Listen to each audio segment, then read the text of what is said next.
Bismillahirrahmanirrahim. Assalamualaikum warahmatullahi wabarakatuh. Halo, selamat pagi Sobat Herjan. Kita kembali lagi di acara Pokemon Q, podcast kesehatan mental, emosional, dan perilaku. Nah, bersama saya Dr. Gigi Haula Rahma yang akan memandu podcast kita kali ini. Kali ini kita bakal kedatangan narasumber yang seru banget nih, yaitu ada Dr. Tommy Raharja, SPKJ. Bagaimana dok, apa kabar? Baik dok, Dr. Haula apa kabar? Nah, alhamdulillah saya juga baik-baik saja. Oke. Teman-teman masih ingat kan dulu Dr. Tommy pernah mengisi podcast yang judulnya Laki-Laki Tidak Bercerita? Ayo, ada yang masih ingat nggak? Jangan lupa ditonton lagi ya kalau pengen tahu bagaimana podcast Dr. Tommy ya. Oke dok, sekarang ini di era digital ya dok ya. Kita ini kan banyak sekali game online ya dok ya, yang hanya bukan sekedar hiburan. Jadi bagi sebagian orang, game itu menjadi tempat bersosialisasi, kemudian mencari pencapaian, dan bahkan menjadi pelarian dari berbagai tekanan hidup. Fenomena nongkrong di Discord sampai dini hari, kemudian push rank setiap malam, lalu mengikuti event game tanpa henti, hingga menjadi sulit fokus bekerja. Dan hal-hal tersebut menjadi semakin sering kita temui ya dok. Nah, sebetulnya kapan sih bermain game ini dianggap sehat ya? Dan kapan game ini mulai berubah menjadi adiksi ya? Dan apa yang sebenarnya terjadi di otak kita ketika seseorang tidak bisa lepas dari dunia virtual? Nah, seru banget kan Sobat Herjan? Nah, untuk lebih lengkapnya, mari kita langsung tanyakan saja kepada Dr. Tommy Raharja. Silakan dok, sebetulnya seberapa besar fenomena bermain game ini dok? Adiksi game. Ya, fenomena bermain game ini, ya game sebenarnya itu sudah lama ya, sudah lama ada dari zaman kita masih kecil, bahkan dari sebelum-sebelumnya pun juga game itu sudah ada gitu. Nah, sebenarnya game itu adalah sesuatu yang baik karena bisa menghibur kita, bisa kita lagi stres, kita main game jadi asik, jadi lebih untuk ngebuang stres, itu adalah sesuatu hal yang positif dan menyenangkan. Namun pada kenyataannya di belakangan ini ternyata game ini tidak selalu menjadi sesuatu hal yang positif.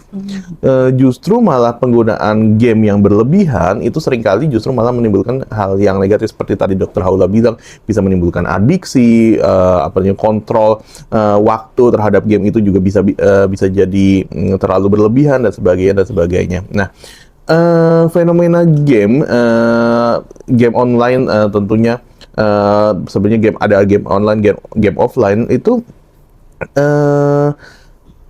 dari game yang pada saat zaman dulu, terus udah gitu pada saat kita menginjak ke SMA, pada saat kita belakangan ini, itu ternyata game itu tuh berubah gitu dari masa ke masa gitu. Game yang dulu kita mainkan pada saat mungkin kita SD mungkin akan berubah menjadi dengan game yang ada pada saat ini. Nah, tentunya ini akan menyesuaikan perkembangan dari zaman itu sendiri. Nah, di mana game itu berubah sesuai dengan keinginan dari masyarakat pengguna gamenya itu, kebutuhannya itu game yang seperti apa. Nah, jika game ini terlalu berlebihan, ini bukan lagi menjadi sesuatu hal yang positif, ini justru bisa menimbulkan suatu hal yang buruk dan juga dapat menimbulkan suatu adiksi. Dan seringkali dengan stresor-stresor yang ada pada zaman sekarang gitu, seringkali game itu menjadi suatu tempat di mana tadi Dr. Haula bilang menjadi suatu pengalih, atau bahkan ada orang yang menggunakan game itu sebagai pelarian, bahkan membentuk suatu dunia yang baru.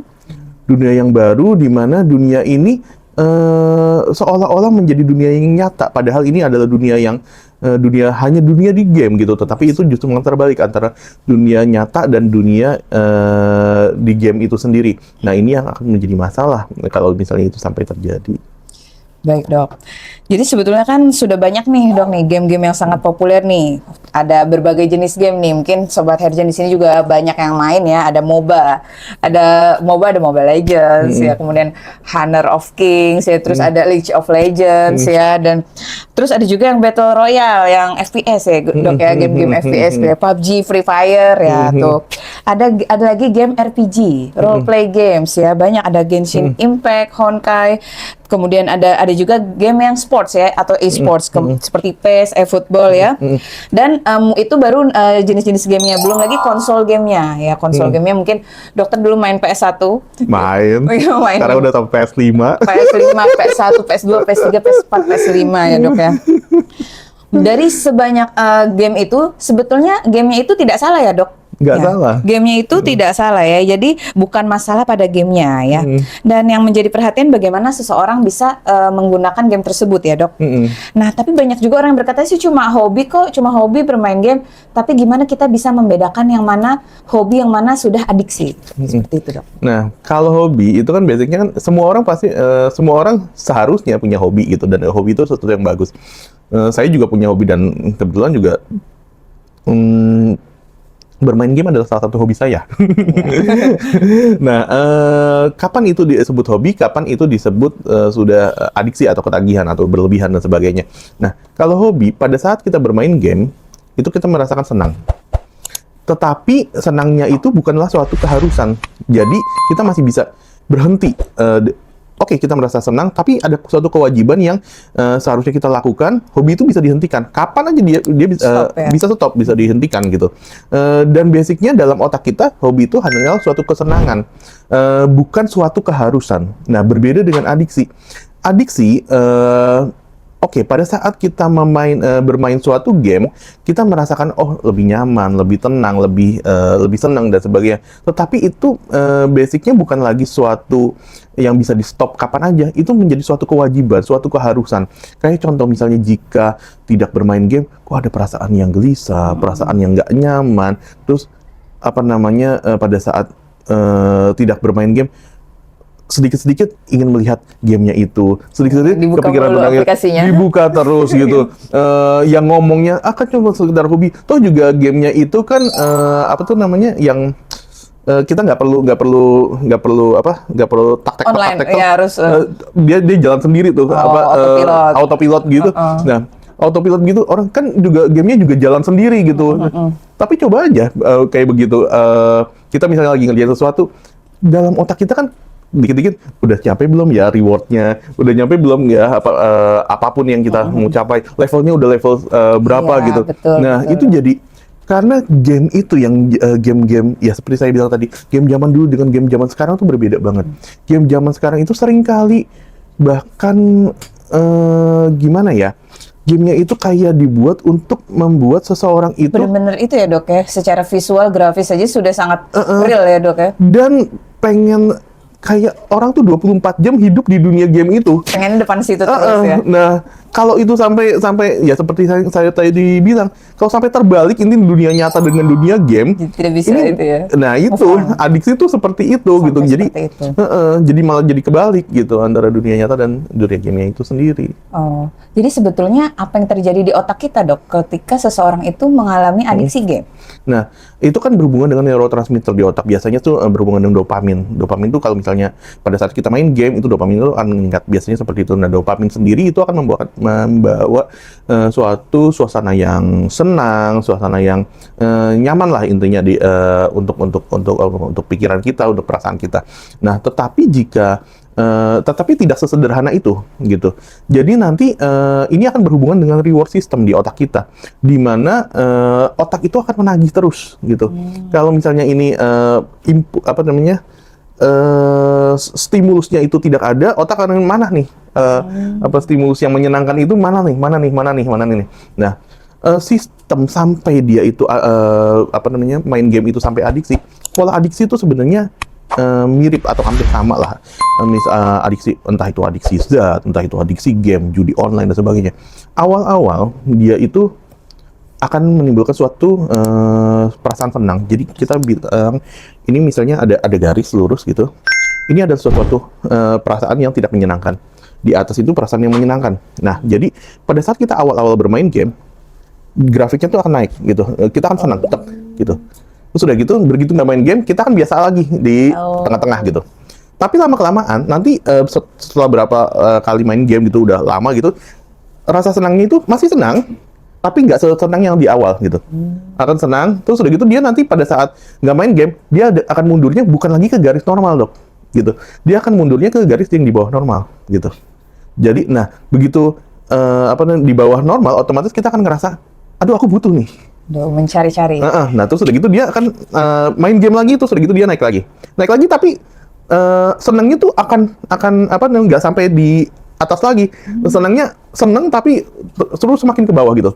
Nanti grafiknya juga akan yang tadinya misalnya begini gitu, nanti akan begini, semakin ke bawah sampai akhirnya nanti pada saat nggak main game ini tuh akan digelok banget ke bawah. Nah, muncul tuh perasaan kayak apa ya?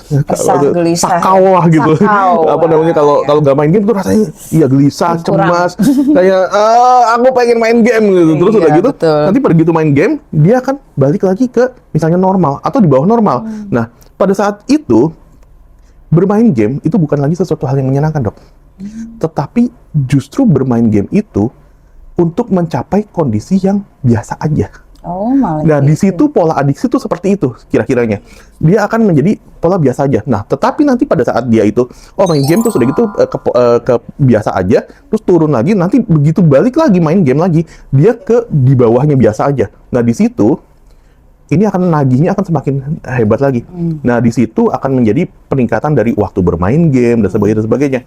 Karena jadi kayak apa ya, kalau orang ngomong dosisnya harus dinaikin. Dosisnya harus Gitu. dinaikin ya. Jadi yang tadinya dia mau main game dari pola biasa aja mau bikin senang, tapi karena ada adiksi malah jadi mau ke pola biasa aja yang tadinya. Biasa aja. Jadi udah nggak senang lagi. Jadi cuman sudah tidak sehat ya, Dok ya. Aku harus main game gitu. Aku harus main game tuh, Sobat Herjan ya. Nah, itu Dok. Itulah yang membuat seseorang menjadi sulit berhenti ya, Dok, meskipun sebetulnya udah capek, udah malam, sudah dini hari, sudah jam 3 masih terjaga ya, Dok ya. Nah, dan itu bukan hanya orang berlama-lama main game, tapi juga istilah kata nongkrong tapi nggak tatap muka, Dok ya. Sekarang itu orang berjam-jam di Discord, Dok. Bahkan Discord itu 24 jam nyala terus. Ya kebetulan saya di rumah, suami saya itu main Discord melulu dan main game terus, dan ya udah Discordnya nyala terus, komputernya nyala terus. Jadi kalau apa-apa tinggal ngapain gitu apa. Jadi seperti ada teman online 24 jam, Dok. Sebetulnya apa yang bikin ke orang mau lama-lama gitu, Dok, nongkrong di Discord, bukan di dunia nyata gitu, Dok. Seperti apa, Dok? Itu multifaktorial ya, Dok ya, gitu. Orang sepi, nggak punya teman di rumah, Discord banyak teman, apalagi kalau membentuk suatu komunitas. Apalagi Discord tuh banyak banget komunitas dengan hobi-hobi yang sama. Kalau kita ngomongin game, ada itu komunitas game. Ya, ada mau game yang apa? segmen-segmennya. Role play atau apa gitu. Itu ada. Dan itu sesuatu hal yang gimana ya? Itu kan tidak mengenal waktu, tidak mengenal tempat. Kita bahkan bisa ke seluruh dunia bahkan ya gitu. Kita punya komunitas gitu, saut-sautan gitu. Itu sebenarnya basicnya sesuatu hal yang menyenangkan gitu. Kalau digunakan secara positif sebenarnya oke-oke aja gitu. Kalau digunakan secara positif. Nah, tapi ya lagi-lagi seringkali orang itu awalnya positif, kebablasan, Dok. Nah, begitu kebablasan, dia lupa bahwa misalnya di rumah itu dia ada saudara, ada keluarga juga, ada orang tua, mungkin ada yang sudah menikah, juga ada pasangan, ada anak, ada apa dan sebagainya, ada keluarga gitu loh. Di luar rumah juga kita masih punya teman-teman, tetangga dan sebagainya. Nah, karena udah kasih kan di Discord gitu di depan laptop atau HP atau apa, ya itu itu sesuatu yang menyenangkan. Dan bahkan gini, seringkali itu ini nggak selalu sih. Tetapi ya, seperti saya bilang tadi, ini multifaktorial. Seringkali kan seseorang itu banyak yang di dunia nyata itu bukan dunia yang diharapkan oleh dia gitu. Jadi dia ingin mencapai sesuatu atau pengen apa di dunia nyata, nggak kesampaian. Sedangkan di dunia maya ini nih, dia merasa dia bisa menjadi apa yang dia inginkan. Nah, lebih baik ya di situ. Lebih baik di situ, dia merasakan nyaman di situ, dia mendapatkan suatu pride, penghargaan, apapun yang dia mau itu. Nah, ini yang polanya jadinya kacau, Dok. Gitu ya. Jadi ada dampaknya nggak sih dok? Kalau seseorang itu terlalu sering main game dan terlalu banyak berada di dunia virtual secara berlebihan, apakah ada dampaknya nggak untuk ya kehidupannya dia dok? Tentu ada, tentu ada. Ya, lagi-lagi saya bilang kalau dunia nyata dengan dunia online itu terbalik, ini udah jadi kacau balau gitu. Ya, apalagi kalau misalnya dia sampai udah greget banget dengan dunia online itu, dunia game gitu. Sekarang gini, game online, misalnya apapun itu, misalnya apa ya, dulu kita kenal yang terkenal Ragnarok online. Ragnarok dok, masih dimainin Itu- tuh dok sampai sekarang. Masih ya? Masih ada dok itu. Ragnarok online itu zaman saya masih apa itu ya, SMP apa SMA, udah lama. Saya cuma main itu, saya main Ragnarok. Ya, ada komunitasnya juga itu dok. Iya kan? Itu kan kayak misalnya kita sudah itu memang menyenangkan ya dok ya? Iya ya, bingung tuh saya. kayak apa ya? Dunianya jadi kayak pindah ke situ gitu. Kita menjadi apalah? Kita ada sih apa dulu? di situ gitu ya. Saya sih jadi knight dulu. Oh. Jadi kayak apa? Itu apa ya? Kita kayak suatu karakter yang benar-benar hidup di dunia itu. Tapi gini, game itu kan nggak selamanya ya dok ya. Apa tentunya developer gamenya atau apa penyedia layanan game itu kan begitu dia nggak laku ya sudah ditutup gitu. Kita sudah mengeluarkan effort, waktu, tenaga, uang dan sebagainya. Terus tiba-tiba game itu makin lama makin ditinggalkan orang. Orang bosan. Bosan. Ada kalanya lah bosan gitu. Bosan. Komunitasnya mulai jarang, ditinggalkan. Orang yang awalnya mendapatkan suatu pride, reward, dan sebagainya itu di dalam game, lama-kelamaan akan kehilangan itu. Pada saat gamenya tutup, itu bisa menimbulkan suatu shock effect loh. Shock effect. Untuk orang itu gitu. Orang bahkan bisa sampai depresi gara-gara gamenya hilang. Gara-gara gamenya hilang Gamenya sampai hilang. depresi dok. Bisa banget. Lah kalau misalnya itu support system satu-satunya, Support system satu-satunya betul. gitu, support system satu-satunya dan itu dia nggak punya support system lain, dia terlalu mengandalkan game kan nggak selamanya. Tutup, selesai udah gitu. Itu tentunya akan menimbulkan suatu dampak efek di mental yang bisa hebat banget. Nah, itu kalau misalnya gamenya tutup. Tetapi pada saat penggunaan game yang berlebihan pun, pada saat gamenya masih ada pun, ya bayangkan saja, kita sampai rela nggak tidur untuk main game itu, kita sampai nggak makan. Dulu kalau misalnya zaman dulu yang maunya awal-awal Ragnarok, orang bisa sampai di warnet nggak pulang-pulang sampai Ya itu dok. Betul. ngekos di warnet. Lupa waktu. Itu Nggak sadar. kita melihatnya aja, ya masa di dunia nyatanya tidak ada masalah? Itu pasti bermasalah dok. Itu orang bisa jadi lupa kehidupan nyata. Ya orang harusnya kerja jadi nggak kerja, Iya. orang harusnya kuliah jadi nggak kuliah, nongkrong di warnet sampai berjam-jam, cuman makannya Indomie doang, pengaruh ke Iya, kesehatannya, insomnia dan sebagainya. Tentunya ini akan mentalnya rusak, fisiknya rusak, otomatis apakah bisa produktif? Tentu tidak, gitu. Iya itu pengaruhnya sangat besar ya dok. Apalagi Sangat kalau besar. ternyata gamernya itu adalah pekerja kantoran. Nah. Sampai begadang-begadang. Begadang-begadang, begitu sampai kantor langsung kayak zombie, dok. Sulit berkonsentrasi, juga menurunkan produktivitas juga ya dok ya. Bener. Nah, tapi banyak juga kan tadi dokter juga bilang bahwa banyak orang yang mencari pelarian di game itu. Sebenarnya kenapa game ini malah dijadikan sebagai pelarian dari masalah, dok? Seringkali orang itu bukan tidak ada solusi di dunia nyata, tetapi belum menemukan solusi. Dan seringkali dunia game itu kayak apa ya? Menjadi jalan pintas untuk kayak pelarian yang aku ingin menjadi seperti ini dan di game itu bisa mewujudkan itu. Gitu. Itu kan jadinya ya nyaman sekali gitu loh. Aku di dunia nyata Dimarah-marahin terus. dimarah-marahin terus. Di dunia game aku yang marahin orang. Levelku tinggi. Yang lainnya kerocok-kerocokan, nyubi-nyubi. Iya. Di dunia nyata aku dimarah-marahin, di dunia game aku disembah. Itu kan jadi pelarian yang pintas banget gitu loh.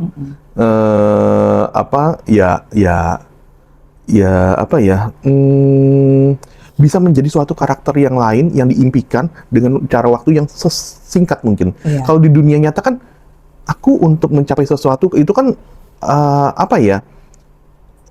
mungkin terkadang belum ketemu solusinya, mencari solusinya susah, tidak ada bantuan, Iya. support system nggak ada. Di dunia game dianggapnya support systemnya banyak.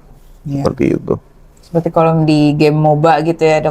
Wah itu juga game yang kompetitif ya, dan bahkan di intro gamenya aja kalau di Mobile Legends itu ada peringatan di situ. Bermain Mobile Legends secukupnya dan jangan lupa istirahat. Nah itu saking orang sudah sangat adiksi dengan game itu sampai yang berbahaya itu ya dok ya, sampai nggak mau diganggu, dan kalau diganggu marah ya dok ya. Iya. Nah itu. Ya itu biasanya udah adiksi sih dok. Kalau udah kayak begitu Sampai emosional, sampai banyak kasus tuh dok. Ya sampai kakak adik atau gimana tuh kayak menyiksa adiknya atau apa gara-gara misalkan kalah atau bagaimana, itu fenomenanya sudah sampai seperti itu. Nah, jadi kira-kira kapan nih dok seseorang harus mencari bantuan profesional terhadap adiksi ini? Tentunya mencari bantuan profesional jika dia itu sudah mengganggu fungsi-fungsi dalam kehidupan. Simpelnya gini, kalau seseorang itu sudah entah itu adiksi, udah gamenya berlebihan dan sebagainya, itu mungkin akan dekat banget dengan apa yang kita namakan dengan gangguan mental atau gangguan jiwa gitu. Nah, salah satu kriteria dari gangguan jiwa adalah gangguan dari fungsi. Nah, fungsi itu kalau kita di dalam psikiatri itu ada 4 minimal. Fungsi peran itu kayak peran Dokter Haula sebagai dokter gigi gitu. Misalnya Dokter Haula main MOBA terus udah gitu sampai lupa waktu, terus pada saat oprek-oprek gigi orang gitu, loh kok salah-salah terus. Oh iya. Otomatis itu fungsi perannya kan udah terganggu gitu. Atau misalnya saya sendiri ngeresepin obat yang harusnya saya resepin 30, ngeresepinnya kok cuma 10 gitu, dan salah terus gitu. Otomatis fungsi perannya udah terganggu. Itu yang pertama. Terus yang kedua, fungsi sosial. Banyak orang-orang dengan adiksi game gitu, jadi nggak mau keluar kamar, nggak mau bersosialisasi sama orang. Yang tadinya sebelum dia adiksi dia mau ngobrol dengan orang dan sebagainya, ini jadi berdiam diri, nggak mau sosialisasi dan sebagainya. Berarti dia sudah ada gangguan dari fungsi sosial. Terus yang ketiga, waktu luang. Waktu luang biasanya memang kita gunakan untuk hobi kita. Tapi kan nggak juga hobi terus udah gitu waktu luang game terus kayak gitu, nggak ada yang lain gitu. Kita nggak bisa menikmati hal yang lain selain game itu. Berarti kita sudah ada gangguan dari waktu luang itu gitu. Yang keempat adalah perawatan diri. Tadi seperti saya cerita, orang main Ragnarok online sampai begadang sampai pindah kosan ke warnet gitu. Makanya cuma Indomie doang gitu. Nggak mandi. Perawatan dirinya kayak gimana? Nggak mandi. Makan juga mungkin belum tentu sehari sekali, terus sampai jadi kurus, lupa minum dan sebagainya. Perawatan diri udah kacau banget gitu. Nah, kalau udah terjadi gangguan dari fungsi-fungsi itu, otomatis ya sebaiknya dibawa ke profesional. Baik dok, Dokter Tommy sendiri selama pengalaman berpraktik banyak nggak sih dok beberapa contoh kasus pasien-pasien yang kesulitan terhadap adiksi dan akhirnya mencari bantuan dok?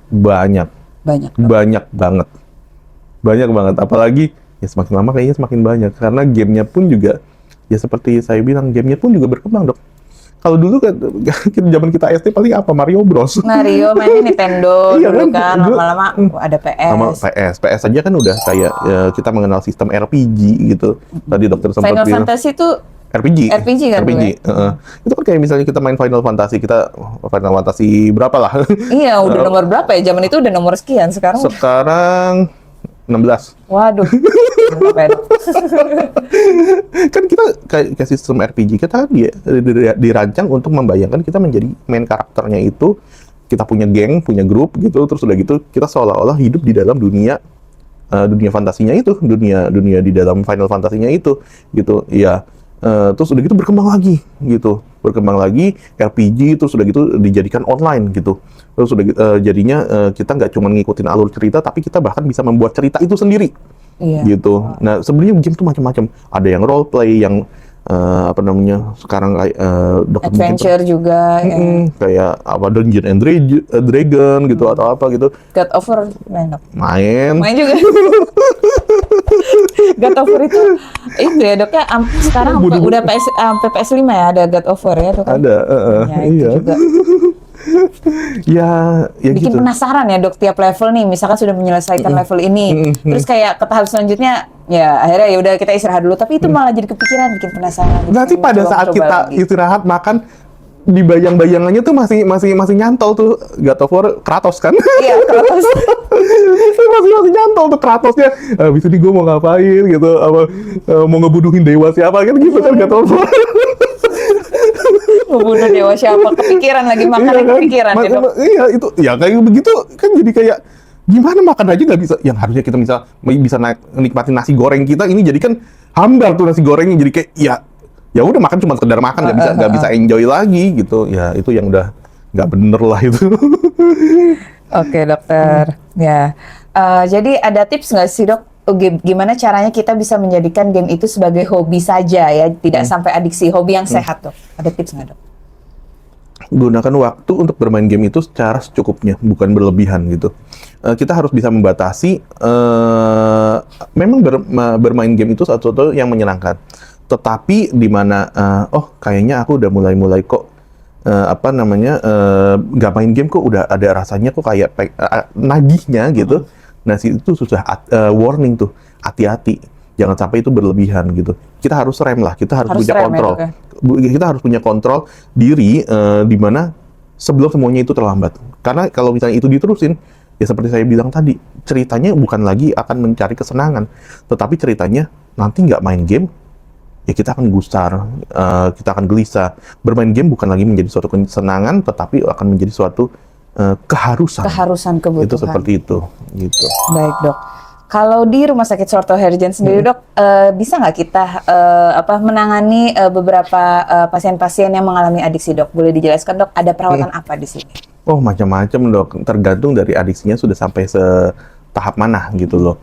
Nah bahkan kalau misalnya misalnya adiksinya udah hebat banget, udah susah banget lah, udah kayak hopeless, nyerah deh gitu. Kita bahkan ada rehabilitasi dok.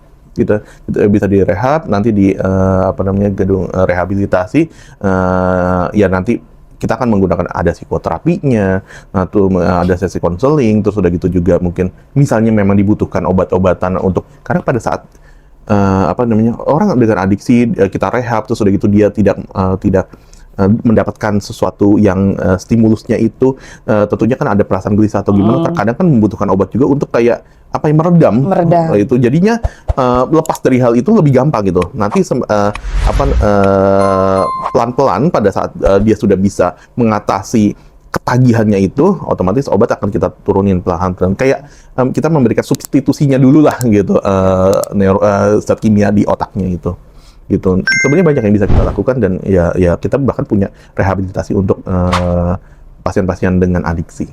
Ya betul. Jadi kalau dirasa memang sudah membutuhkan bantuan profesional, jangan ragu ya untuk Sobat Herjan ya untuk membawa kenalannya, saudaranya ya ke Rumah Sakit Suharto Herjan, karena di sini ada fasilitasnya ya. Karena mungkin kalau misalkan di rumah sendiri tidak bisa ya dok, tidak bisa kita selesaikan sendiri permasalahan ini. Mungkin ya orang tersebut akan ada aksesnya untuk main game. Mungkin kalau di sini ya kita strict ya dok ya, dibatasi, tidak boleh memegang HP, tidak boleh mencari-cari ya. Ada waktu-waktunya ya, bahkan ada obat ya mungkin yang harus dikonsumsi ya jikalau memang kasusnya juga sudah berat ya dok ya. Baik dokter, mungkin minta sedikit closing atau pesannya untuk teman-teman yang ada di sini semua supaya kita tidak berlebihan ketika bermain game. Oke, bermain game itu adalah sesuatu hal yang baik, menyenangkan, dan itu positif. Gamenya sendiri adalah sesuatu yang positif. Tetapi segala sesuatu, apapun itu, yang terlalu berlebihan, baik itu game atau apapun itu, sesuatu yang positif itu akan menjadi sesuatu yang negatif.